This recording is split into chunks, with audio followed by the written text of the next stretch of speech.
Okay, I just wanted to do a quick video on how to cook the steaks. Okay, so now we've prepared the steaks, we've aged the steaks, and they're ready to go, and now it's time to cook them. So, as you can see, I have my steak over here. That's a tomahawk steak there. That's been aging for probably about a week now. This is what the fridge looks like. This is what those look like, that racked up in the fridge like that. So sometimes I'll do tomahawk on the grill, but at the moment I don't have access to the grill, so I'm just going to pan fry it. So I had to cut off the bone, unfortunately, but it wouldn't fit in the pan otherwise. So what I do with these big bastards, right? Because that's big, 2-inch thick steak, is I actually cook the edges as well. Okay, so all the edges are on the outside, and that actually makes the flavor taste much better. So we get the pan nice and hot, sort of a medium-high sort of heat. I mean, I use ghee to grease the pan. We actually have quite a good layer of grease under there. And wait for the smoke to just start coming off, okay? As you can see, it's just coming off now. See there. And we'll just sort of fry each side and just wait for it to brown properly on each side, and then you go on each side. For a big steak like this, you want to leave it out on the counter until it comes up to room temperature. That can take a few hours, so plan ahead.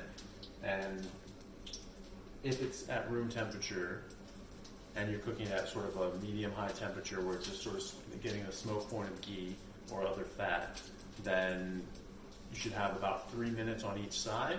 Will be like a nice medium rare. Rare to medium rare for like a thicker one. So depending on how you like it, just judge like that, and then you can adjust the times. But I definitely recommend letting it come to room temperature and then actually timing it, because it makes a big difference, just being quite exact with that, and then you know exactly what you get, okay?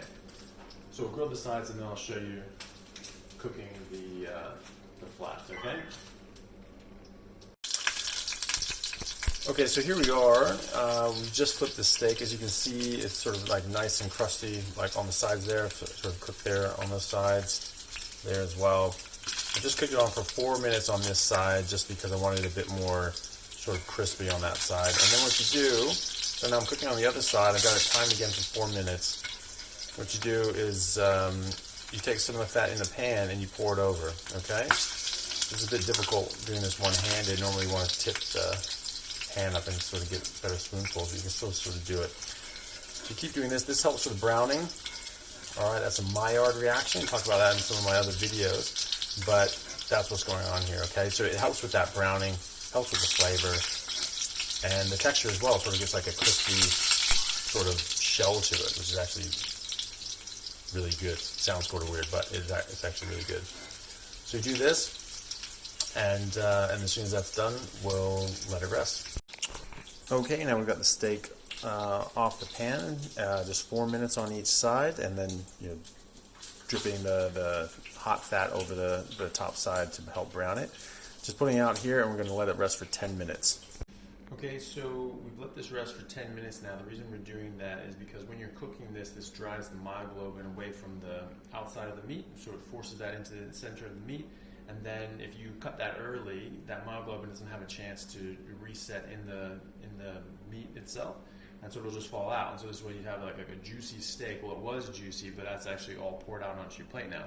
So you want to leave it for 10 minutes, and that cools down a bit, and so that myoglobin can actually go back into that area that's been cooked, that sort of grayer area towards the edge, and then that actually makes that actually juicy. So it's a much more tender, flavorful, juicier steak, okay? And just sort of cut into this here, so I'll show you, just slice it up. So you can see, a very nice medium rare, so that's like 4 minutes on each side, okay? And yeah, so that came out well. And that's it. So it's completely reproducible every single time, right? So you know your stove, you know the temperature, and you know how much time you're putting it on for, okay? So you can get exacting results every time. And if you're aging the meat in the way that I described in my last video, then you're getting like literally like Michelin star quality steaks at a certain point once you get good at it. Every single steak, every single meal that you have every day. So I hope that was helpful. Comment below, so give it a try yourself, and comment, let me know how you go, and any other sort of little videos or that you find might be useful, just let me know, and I'll come up with other things as we go. All right, thanks guys.